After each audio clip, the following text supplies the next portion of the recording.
Halo Budum, selamat datang kembali di kelas KB dan selamat datang juga di Introduction Team M5 Group Stage World Championship. Kita udah membahas soal grup A dan juga grup B. Langsung aja kalau begitu kita ke grup C karena ini dia tim di grup C. Kita bakal mulai dari AP Brand, tim asal Filipina yang diperkuat oleh Flap TZ, Kyle TZ, View, Super Marco dan juga Ogwen. Dua pemain yang sudah berpengalaman di ajang M-Series dan 3 pemain yang akhirnya baru join M-Series setelah banyak diprediksi dan banyak dijagokan sejak MPL Philippines season yang ke-10. AP Brand adalah tim yang sangat-sangat berjangkar dari Flap TZ. Flap TZ selalu menjadi jangkar dari AP Brand dari segi teamfight early game, mid game, sampai dengan late game. Gak heran sih kalau Flap TZ ini selalu dipikin hero-hero yang dia tuh power, kayak Arlot, Terisla, atau bahkan hero-hero lainnya yang mungkin diprioritaskan untuk ke XP laner. Berbicara soal Kyle TZ juga nih, jungler muda yang suka banget bermain dengan hero-hero damage dealer. Gak heran juga kalau seandainya dia tiba-tiba memberikan element of surprise dengan pick terhadap Hayabusa, Ling, Fanny, atau bahkan hero-hero damage dealer lainnya termasuk Dairot yang teman-teman lagi saksikan di babak Grand Final MPL Philippines. Walaupun sempat kalah di ajang MPL Invitational 2023 kemarin, AP Brand tetap menjadi tim yang patut untuk diwaspadai karena View sebagai mid lanernya kerap kali juga membawakan elemen of surprise dengan pick-pickannya yang kadang gak bisa diprediksi. Walaupun hero powernya Faramis kayaknya semuanya udah tahu sih teman-teman ya, View Ramis. Tapi tidak boleh melupakan juga bagaimana View sempat mengoptimalkan dan mempopulerkan Kadita pada MPL Philippines season yang ke-9 dan ke season yang ke-10. Super Marco juga merupakan gold laner yang sangat mengerikan dengan tipikal hero yang pattern farmingnya selalu dikasih sendirian. Kayak Brody, Cloud, wah dia tuh powerful banget. Makanya jangan heran kalau AP Brand tiba-tiba secara individu menang 1v1 situation. Karena emang secara individu mereka kuat banget dan tidak bisa diremehkan ketika dalam keadaan sedang unggul atau snowballing. Untuk penilaian, jujur nih gue bakal ngasih nilai untuk tim AP Brand di teamfightnya angka 8. Karena yang gue lihat dan belum sempat gue bahas tadi, ini ada sebuah gue bilangnya apa ya, bukan rahasia juga sih. Harusnya semua orang tahu dua hero power dari AP Brand. Yang pertama adalah Martisnya Kyle TZ, yang kedua adalah Minotaurnya si Ogwen. Yang dimana dua-duanya tuh gak begitu dapetin spotlight. Tapi sekalinya mereka dapet nih dua hero ini, mereka power. Dan dari segi draft mereka juga cukup kaya. Dari segi drafting phase-nya gak bisa ditebak dengan mudah, sehingga draftnya akan gue berikan nilai 7. Objective play, wah mereka kuat banget. Mereka akan gue berikan nilai 7 juga. Dan untuk pick off, karena yang gue lihat selama MPL Philippines yang season 12 kemarin sama ajang MPL Invitational, gue lihat si Ogwen kayaknya mainnya gak ke pick off sih. Jadi gue berikan nilai 5 untuk nilai rata-rata. Karena yang gue ingat juga Ogwen kan mainnya pakai Kaja ya. Dan Kaja Kari, Franco Kari itu sempat dipopulerkan sama Ogwen dan juga Super Marco. Jadi gak heran kalau seandainya tiba-tiba mereka main pick off, ya mereka juga ada stratnya gitu loh. Cuma gak sebegitu powerfulnya ketika kita berbicara teamfight dari AP Brand. Karena AP Brand teamfightnya sangat-sangat luar biasa. Early game, wah gue berani sih ngasih nilai 9 buat early gamenya AP Brand. Karena AP Brand ini tim yang early centrisnya luar biasa.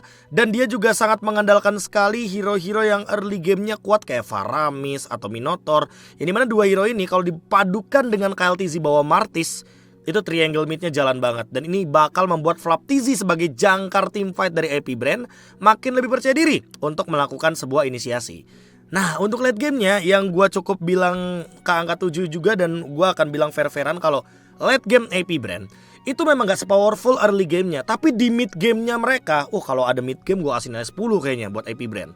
Karena mereka tuh buat di mid game sering banget bikin move yang bahkan move-nya ini secara individu yang kayak gue bilang tadi. Super Marco kadang pakai Brody bisa solo kill, Kyle TZ pakai Hayabusa tiba-tiba solo kill jungler, bahkan Demon Kite aja. Jungler pemenang MPL Invitational 2023 dari RC Philippines pernah di solo kill sama Kyle TZ. Yang menandakan kalau emang ini tim nih lumayan mengerikan loh ketika kita berbicara di mid game. Tapi OTW late game ya teman-teman bisa lihat sendiri lah ketika pertandingan melawan RC Philippines dan terkena outplay di split push sama Nets. Dan itu yang membuat permainan dari AP Brand mungkin cukup kocar-kacir ketika memasuki late game. Jatuhnya decision mereka itu tidak sepower dengan tim-tim lain yang dimana late gamenya lebih stabil teman-teman. Menurut gue cukup unik sih AP Brand ini karena jarang loh tim dengan damage dealer jungler di late gamenya tuh agak sedikit terseok-seok. Malahan yang gue lihat seringnya kalau kita bawa damage dealer jungler, late game kan lebih mendominasi. Nah ini dia nih yang perlu diulik dari AP brand. Gue juga kepo sih sebenarnya.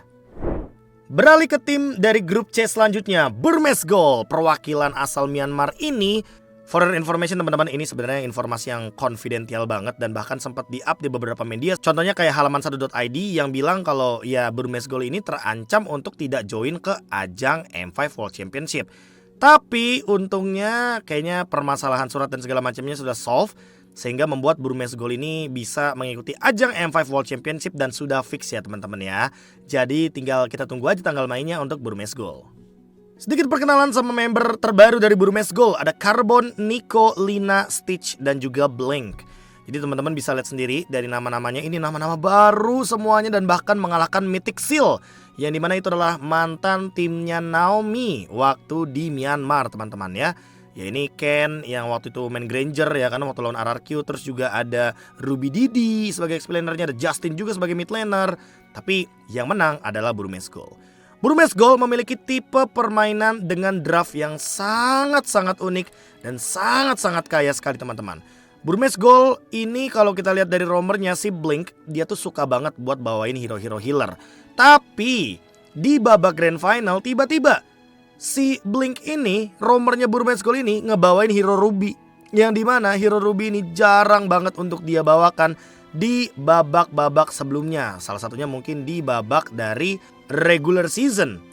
Mulai dari upper bracket final, mulai itu muncul tuh beberapa kali Ruby-nya dari si Blink ini. Dan ketika memasuki babak playoff, baru nih mulai nih si Burmese Gold, terutama si Blink ini bawain hero-hero yang kayak Ruby teman-teman. Blink dengan Ruby-nya dan Lina dengan Varsha-nya. Ini yang ngebuat Burmese Gold menang melawan Mythic Seal. Bahkan jatuhnya di sini posisinya kalau teman-teman mau tahu, Mythic Seal tuh hampir comeback lawan Burmese Gold. Tapi gara-gara satu tarikan dari Blink, itu ngubah permainan dan gamenya jadi milik Burmese Gold. Gamenya comeback dan alhasil Burmese Gold melaju ke babak M5 World Championship. Burmese Gold juga identik banget dengan teamfight grouping yang jatuhnya emang karakter mereka sih. Karena kan mereka main hero-hero healer ya, Florin, terus juga mereka main Rafaela, mereka main Estes juga, main Matilda. Ya kurang Digi aja sih, karena yang gue lihat-lihat Burmese Gold lumayan jarang untuk pick Digi. Mereka tuh bener-bener kuat dengan hero healer aja. Tapi ketika mereka membawakan Ruby, artinya mid laner mereka bukan mid laner utility. Mid laner mereka adalah mid laner damage dan marksman mereka juga marksman eksekutor, sehingga membuat Burmese Gold jadi lumayan kuat dengan metode objective point killnya. Tapi lagi dan lagi Burmese Gold ini adalah tim yang kuat dengan team fight bukan dengan pick off, sehingga membuat Burmese Gold harus diperhatikan ketika berbicara team fight berlima. Karena team fight berlima mereka sih lumayan konsisten dan lumayan stabil teman-teman ya. Terutama di Lord Objective, Burmese Gold termasuk tim yang sangat kuat sekali untuk mengadu kontes Retribution. Dan ini bisa menjadi sebuah rematch yang menarik antara Burmese Gold dan juga AP Brand.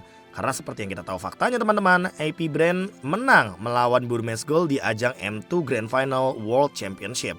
Nah, ini bisa menjadi ajang balas dendam walaupun jatuhnya kayak bahasanya tuh kayak next generation dari Burmese Gold, karena emang pemainnya muda-muda semua dan pemain baru semua rata-rata.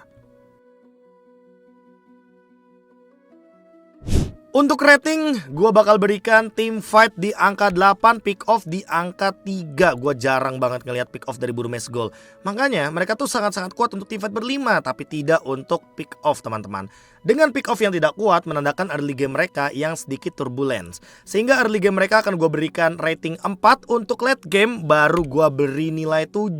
Karena elaborate dari teamfight ke late game dengan 5-man grouping ini bisa menciptakan sebuah objektif yang bagus juga teman-teman. Tapi Burmese Gold lumayan bisa dimainin dengan split push, terbukti beberapa kali Mythical Seal juga sempat bermain dengan metode split push paksa tanda kutip ya kan. Karena Mythic Seal udah tahu nih kalau Burmese Gold ini tim yang kuat ketika lagi grouping dan teamfight berlima, sehingga mereka kayaknya menghindari untuk teamfight berlima dengan memanfaatkan split push. Drafting phase, wah ini menarik sih karena sebenarnya draftnya dari Burmese Gold itu so-so, mereka into meta. Tapi ya mungkin dari segi roamernya si Blink ini nih yang bisa memainkan banyak metode. Dia bisa healer, dia bisa hero yang kayak Ruby gitu juga kan, atau Franco atau Minotaur.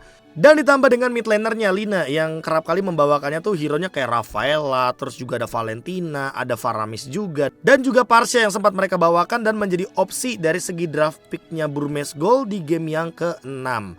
Bahkan kalau misalkan teman-teman mau tahu, si Burmese Gold ini juga main Lilia dan juga main Angela. Jadi dari segi drafting pace sebenarnya oke-oke aja. Cuma menurut gue masih standar karena melihat juga dari segi meta. Gue menunggu kejutan dari Burmese Gold karena permainan mereka dengan teamfight berlimanya kuat sekali teman-teman dan tidak boleh diremehkan. Hanya saja mereka tidak bermain dengan assassin, sehingga menandakan kalau Burmese Gold ya akan bertanding dengan hero-hero utility, hero-hero teamfight besar yang berlima yang nantinya di late game mungkin bisa dimanipulasi dengan hero assassin atau hero split push. Selanjutnya di grup C ada tim Flash. Kalau kata orang mah rezeki udah ada yang ngatur teman-teman. Termasuk rezeki ke ajang M5 World Championship untuk tim Flash. Dalam keadaan kalah skor 2-3. Karena di babak ini RC Singapura tuh hampir menangin pertandingannya dengan skor 4-2 teman-teman. Dan hampir menutup gamenya, hampir menghancurkan base dari tim Flash. Kebetulan Hades dan kawan-kawan bermain dengan menggunakan Objective Lord sebagai salah satu pemicu untuk mereka memenangkan setidaknya satu aja objektif yang bisa didapatkan.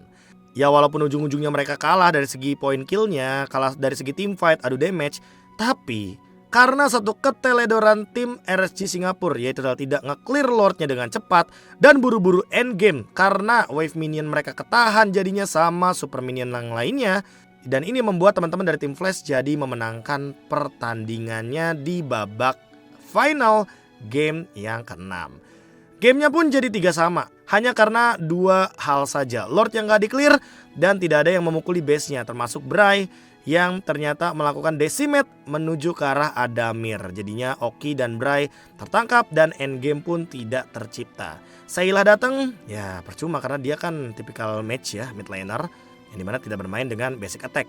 Tim Flash adalah tim yang sangat-sangat identik dengan karakter permainan assassin jungler.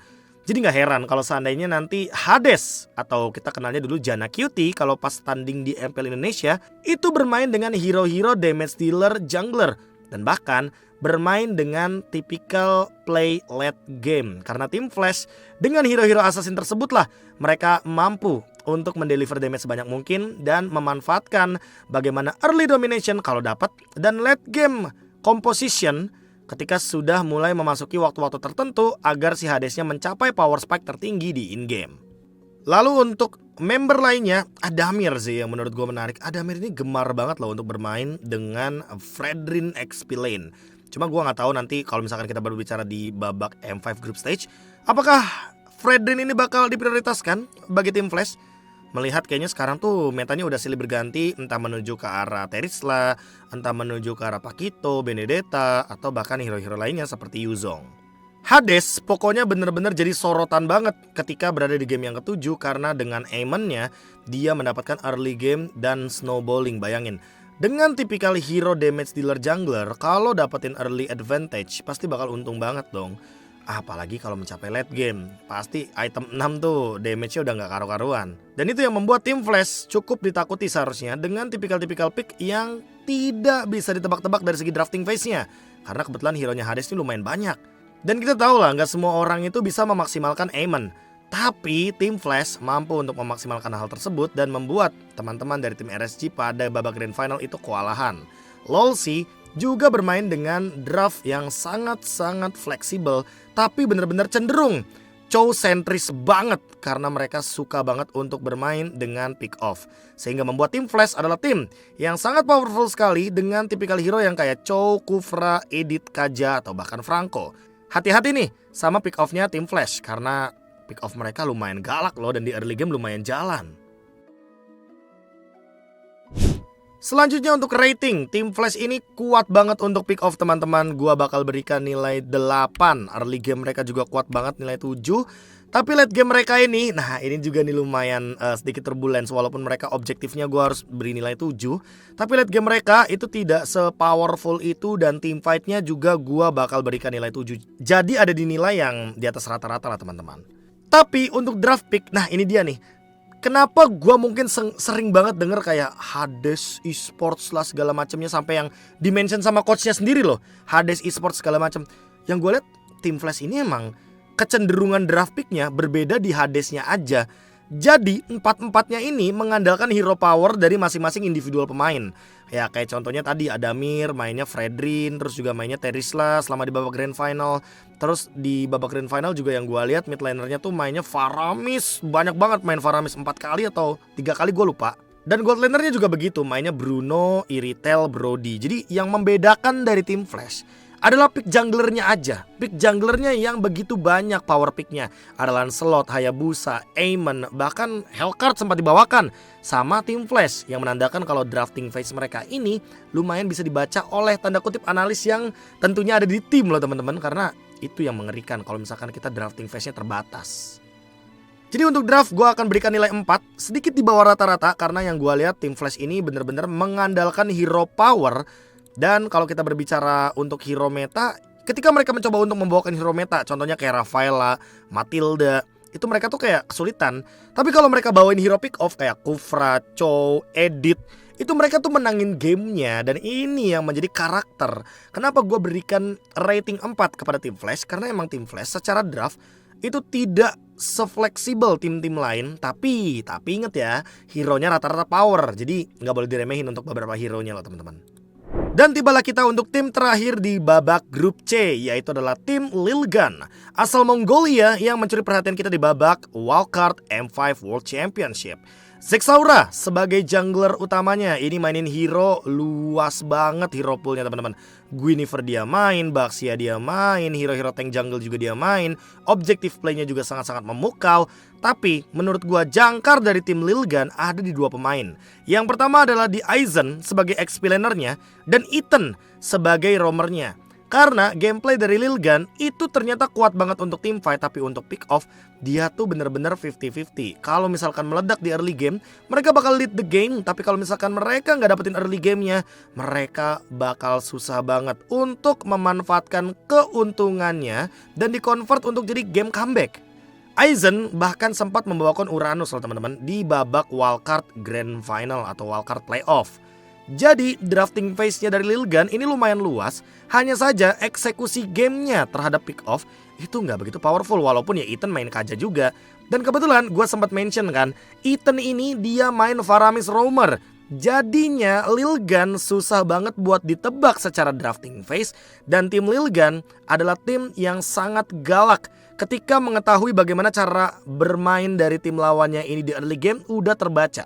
Lilgan sering kali kehilangan game pertama mereka.